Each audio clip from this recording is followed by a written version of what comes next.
definición, ¿qué sería disnea? Dificultad respiratoria, ¿ya? Que disnea, pues, vamos a verlo desde muchos puntos de vista, en la cual podemos ver que la fisiopatología de la disnea puede estar debido a factores psicológicos, factores sociales, factores culturales, factores ambientales, en la cual estos pueden afectar a la corteza cerebral, lo cual nos puede llevar a alteraciones de los centros respiratorios, que estos pueden ser estimulados desde sensores periféricos o sensores centrales.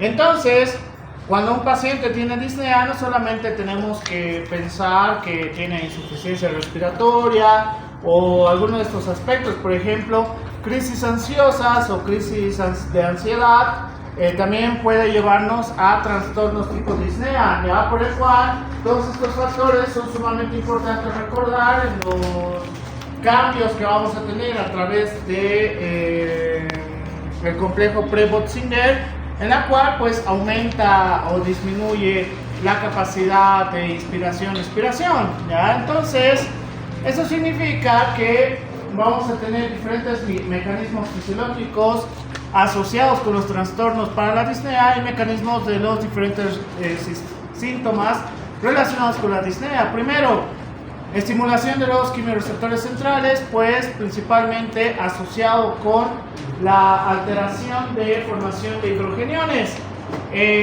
Otro, estímulos a los quimiorreceptores periféricos y a los quimiorreceptores centrales a través de cambios en las presiones parciales de oxígeno, presiones parciales de CO2, estimulación de los receptores en la caja torácica, estimulación de la pared torácica, cambios en el estiramiento muscular, aumento en el comando motor, en la cual estos trastornos pueden estar asociados con hipoxemia, hipercapnia, acidosis, edema pulmonar, EPOC, fibrosis pulmonar, cáncer pulmonar, síndrome de distrés respiratorio agudo, fibrosis quística, asma, enfermedades neuromusculares, efusión pleural, arcos costales fracturados, etcétera, etcétera. Entonces, si yo hablaba solamente de disnea y ustedes no entienden los conceptos de todo este punto, que es todo lo que hemos llevado en estas 2 semanas aproximadamente, pues de nada me sirve que sepan qué es disnea, pero no cómo funciona toda esta parte, ¿ya? Entonces, mecanismos signos sintomatológicos que vamos a tener: sensación de constricción del tórax, mayor esfuerzo o trabajo de la respiración, sed de aire, necesidad de respirar, urgencia para hacerlo, imposibilidad de respirar profundamente, principalmente. Entonces, cuando hablamos de disnea es muy variante lo que va a suceder en el aspecto fisiopatológico, por el cual, por así decirlo, y este cuadro me sirve más que todo para eso, por así decirlo, ¿cuándo no vamos a tener disnea? ¿Ustedes tienen disnea en este preciso momento? ¿Puedo crearles disnea de alguna manera? Sí. Por ejemplo, cerrando la ventana. No, eso no debería crearte disnea. Trastornos ansiosos, no creo que tengan ansiedad.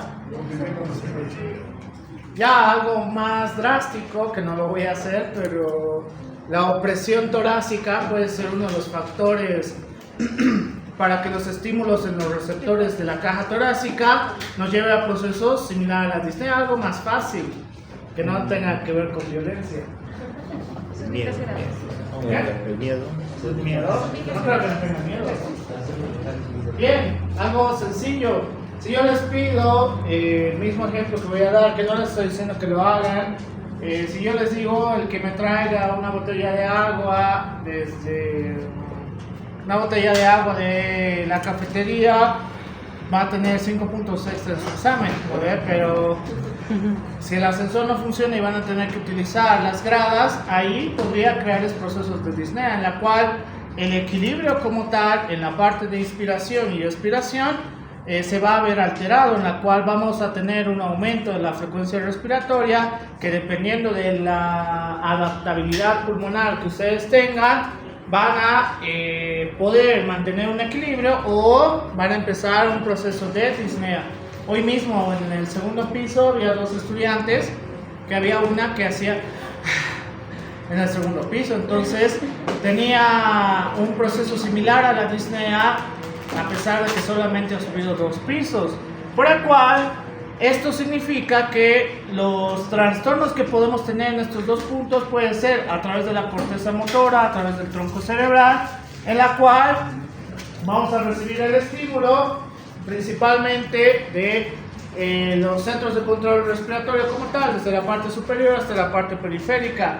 Entonces, dependiendo de esto, vamos a tener alguna alteración para llevarnos a los procesos de disnea como tal.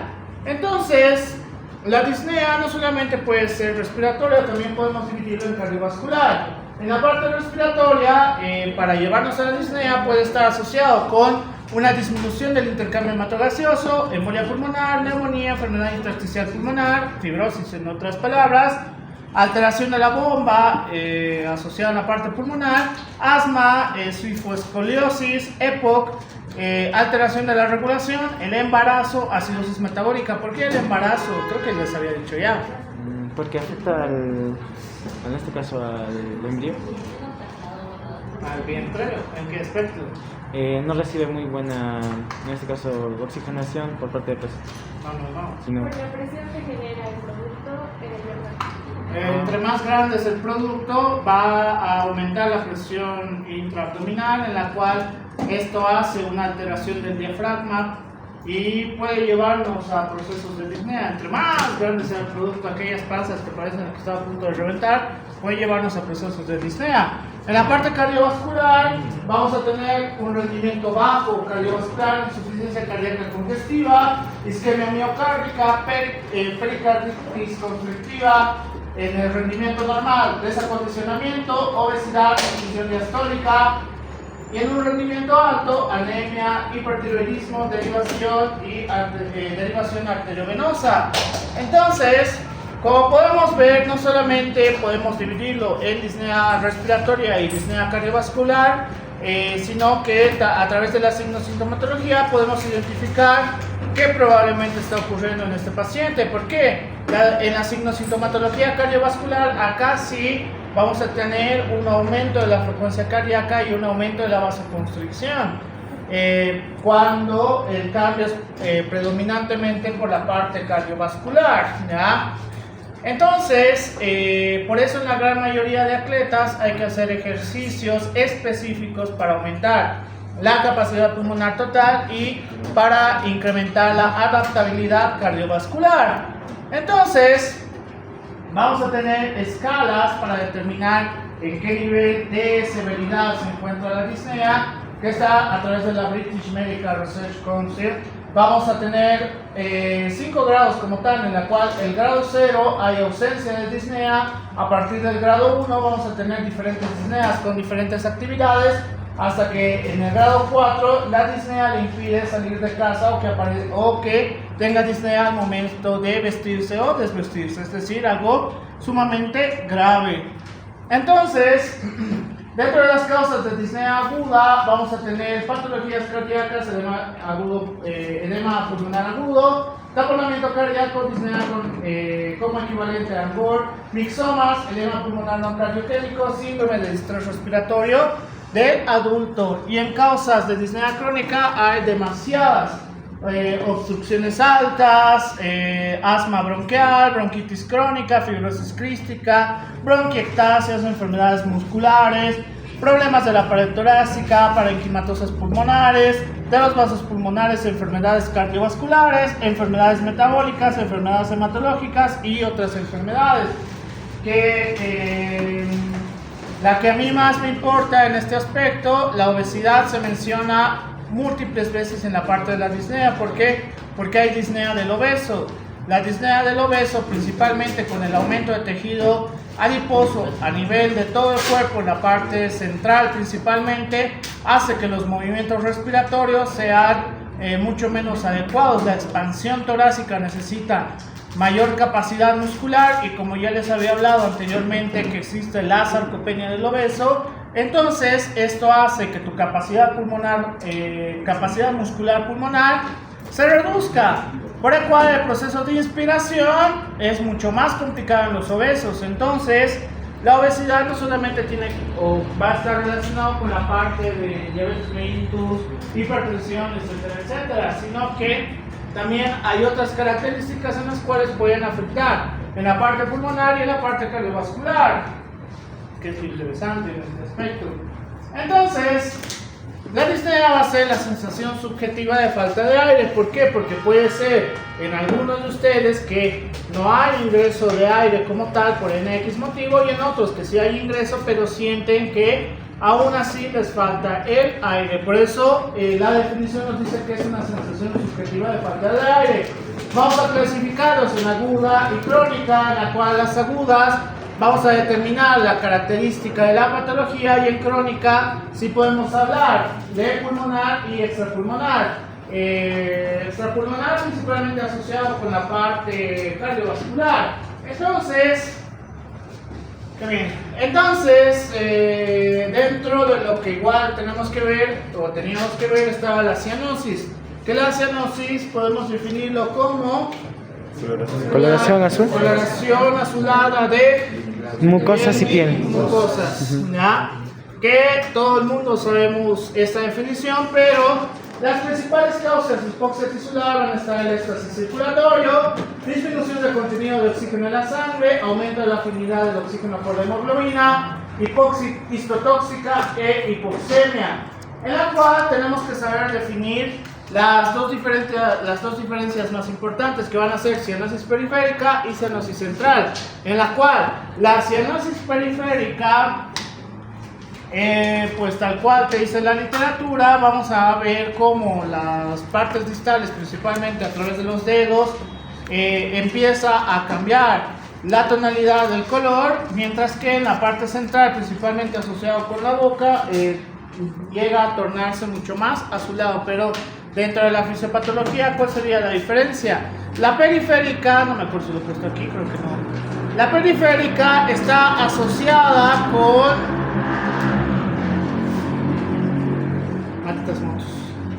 La periférica está asociada con una disminución del flujo, ¿ya? ¿Por qué va a ser periférico? Porque hay una disminución del flujo, entonces el flujo ya no llega como debería llegar a las zonas periféricas, mientras que la cianosis central está asociada con una disminución de la saturación. Entonces, eso significa que está ocurriendo algo en específico en ese paciente para que empiece a presentar cianosis, ¿ya? Cianosis periférica, cianosis central. Entonces, la cianosis,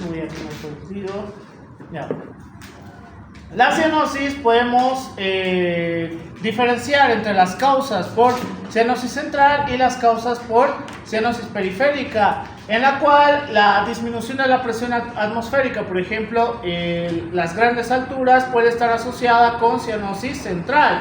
Eso es bastante común a aquellas personas que vienen a nivel del mar y vienen a La Paz, el Alto, etcétera, etcétera. Alteraciones de la función pulmonar, hipoventilación alveolar, desigualdad en la relación ventilación-perfusión, alteración de la difusión de oxígeno, cortocircuitos anatómicos, cortocircuitos fisiológicos, cardiopatías congénitas, fístulas arteriovenosas y cortocircuitos intrapulmonares. Alteraciones de la hemoglobina también van a estar una de las causas frecuentes que vamos a tener para cianosis central, porque no va a haber saturación. Y cianosis periférica asociado con disminución del gasto cardíaco, exposición al frío, redistribución del flujo sanguíneo en las extremidades, obstrucción arterial y obstrucción venosa. Entonces, para que sea mucho más fácil en nuestro caso y poder determinar ¿por qué tiene cianosis? Tenemos que identificar a través del mecanismo y a través de la localización. La localización es laringe, es traqueal. La cianosis, el mecanismo es periférico, central o mixto. Y si es periférico, puedes determinar si en todas las anteriores causas está presentando el paciente. Si es central, esto es mucho más peligroso. ¿Por qué? Porque hay un sinfín de causas en las cuales puede llevarnos a la cianosis central. Y puede haber que patologías que nos den un patrón mixto, sí. La insuficiencia cardíaca congestiva es una de las pocas que nos va a dar un mecanismo mixto. Qué bien. Entonces, ¿qué sería por definición la tos? El movimiento. El movimiento reflejo es lo que me da. ¿Puedes toser? A veces sale nada. Lo puedes hacer. O sea, voluntario o involuntario. Sí, porque es La tos es un reflejo de defensa del sistema respiratorio en la cual, ante la presencia de ciertas partículas que pasan al sistema respiratorio, pues se activa el factor de tos e inclusive pueden de manera voluntaria hacer la tos, ¿ya? Que esto puede estar asociado también con la sensación de que hay algún contenido hacia la parte respiratoria, principalmente en la inflamación. Entonces, ¿qué estímulos de la tos vamos a tener? Mecánicos, químicos, inflamatorios de mecánicos, cuerpos extraños, polvo, moco. En químicos, la nicotina, la capsaicina, el ácido cítrico, agentes osmóticos. Y en inflamatorios, las prostaglandinas y la histamina. Que todos estos van a ir a los receptores de la tos a través de nervios sensoriales que van a ir hacia la parte ascendente, hacia la corteza cerebral, en la cual los estímulos van a ir al centro de la tos, que estos a través del nervio vago van a llevar toda la parte de estimulación a través de los quimiotransmisores y quimioreceptores para los receptores de adaptación rápida en las fibras pulmonares C y en las fibras bronquiales C. Y entonces vamos a hacer que este estímulo empecemos a tener un efecto que va a ser el efecto de la tos. Hay una contracción de los músculos respiratorios, una apertura de la glotis, entonces vamos a comenzar el estímulo de la tos. Por el cual vamos a ver que tenemos diferentes receptores asociados con la tos, es decir, cuando empieza a haber polvo en el ambiente, o alguna vez que no han limpiado su habitación y están limpiando después de 3 meses, empiezan a levantar polvo, no solamente empiezan a estornudar, también empiezan a toser. ¿Por qué? Porque las características nos dice que a partir de los senos nasales y la parte de la tráquea vamos a tener receptores específicos para evitar que pase hacia el sistema respiratorio. Y para evitar que pase al sistema respiratorio, que eso es un poquito más complejo, en el sistema respiratorio va a ser más complicado poder eliminar el agente causal en cuestión. Entonces, por ese motivo, vamos a tener diferentes receptores asociados con los receptores de la tos para evitar que cualquier agente causal anteriormente mencionado pueda llegar a la zona respiratoria, excepto la parte inflamatoria. Eso es diferente. Ustedes pueden hacer una inflamación y que estén con tos casi todo el día, solo por hoy. Sí, sí pueden. ¿Cómo? Algo bastante común.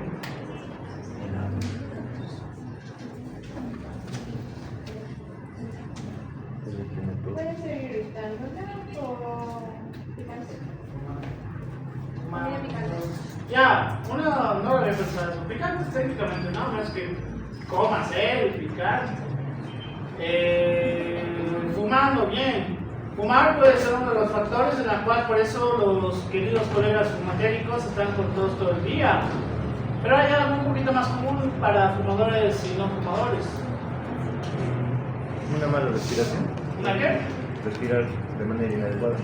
¿Cómo puedes respirar de manera inadecuada? Por la boca y pues como es aire no humidificado puede causar una irritación. Cuando se atoran con su propia saliva, llevan la saliva hacia la parte respiratoria en la cual crean un proceso inflamatorio y por eso todo el día sienten que está inflamado a nivel de la garganta, ¿ya? O cuando están tomando algo igual, mismo proceso, por el cual el proceso inflamatorio pues va a estimular de todas maneras todo el día los receptores de la tos. Entonces, por ese motivo, tenemos que tener en cuenta que tenemos diferentes receptores a nivel de toda la parte del sistema respiratorio, por el cual vamos a tener diferentes pasos para la envidosis.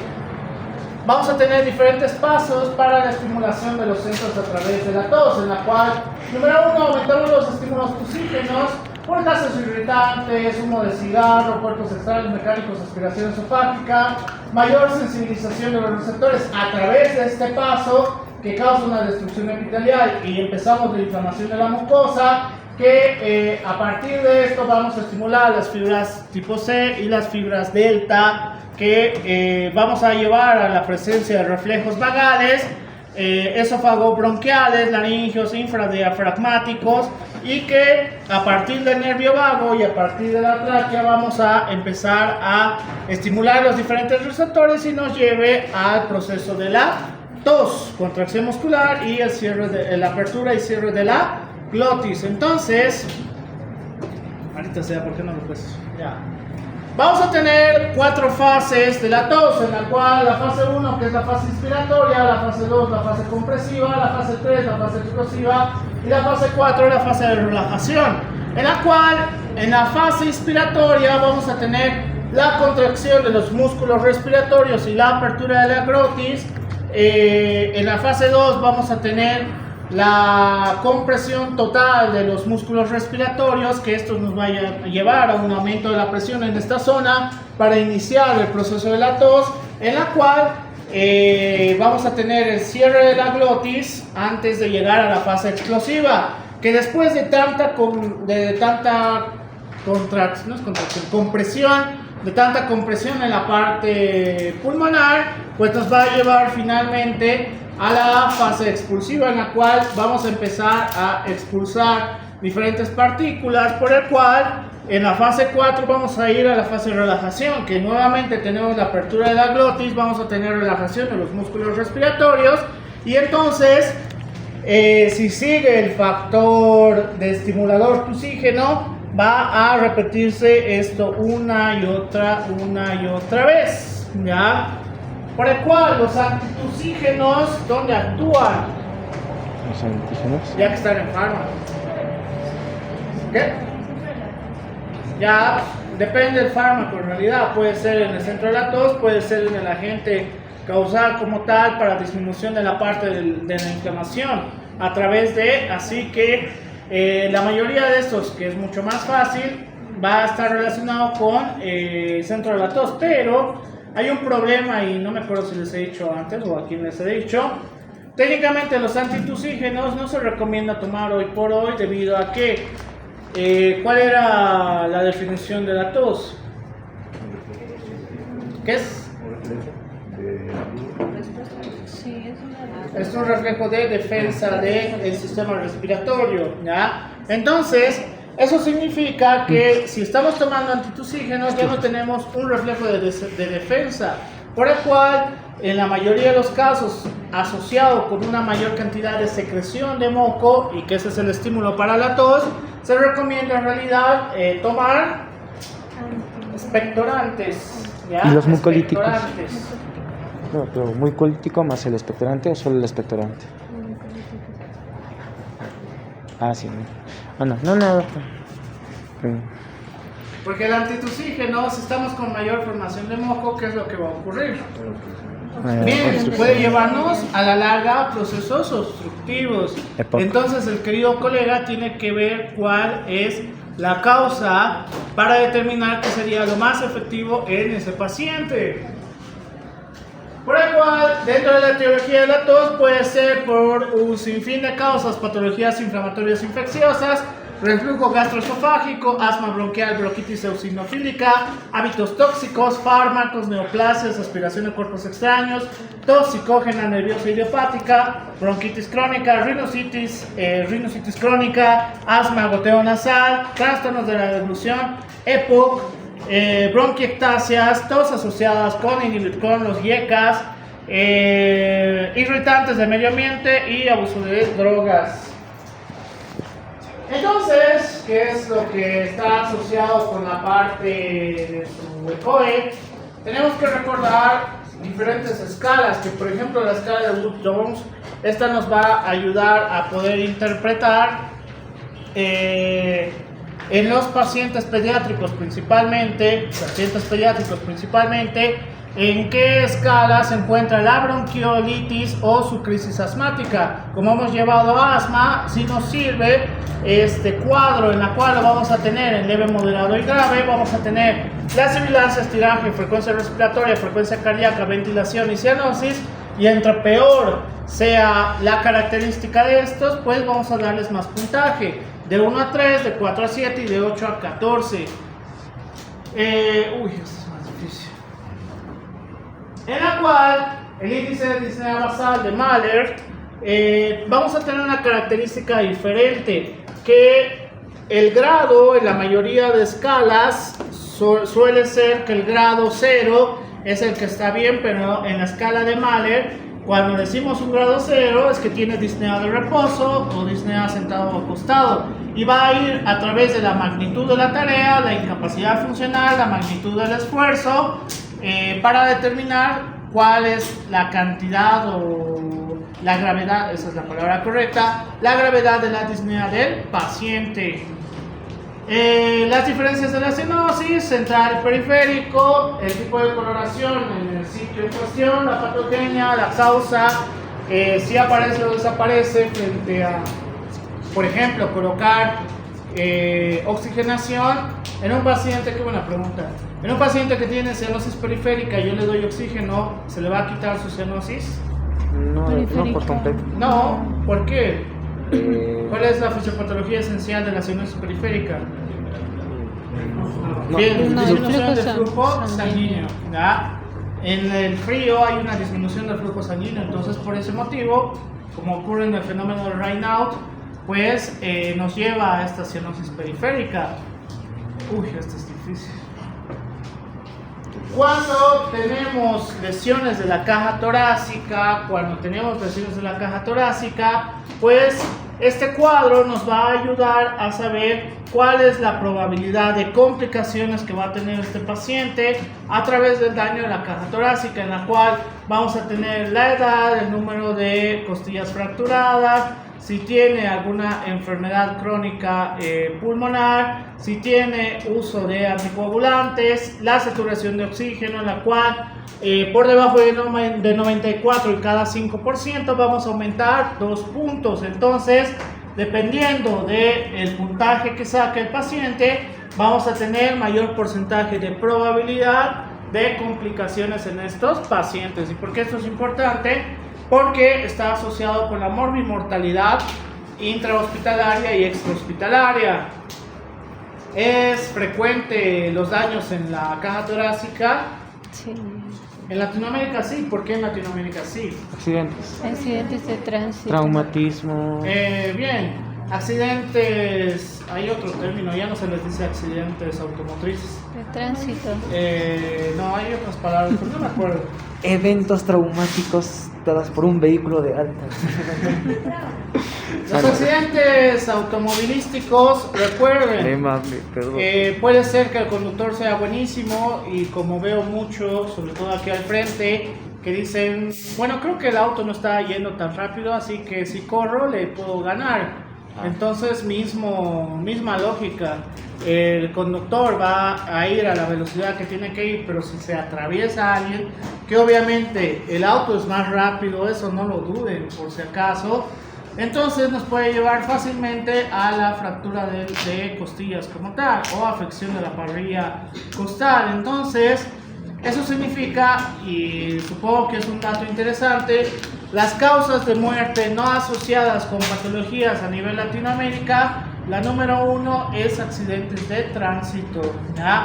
En la cual o te atropella, o no sé, vas ebrio, etcétera, etcétera. Estadísticamente, de cada 100 personas, probablemente hay unas 10 que van a fallecer por estas causas, ¿ya?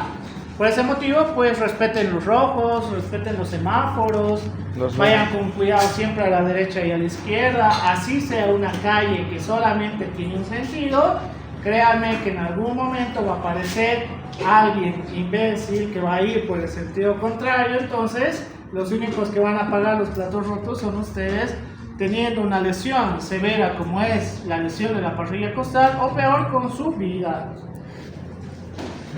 Bien.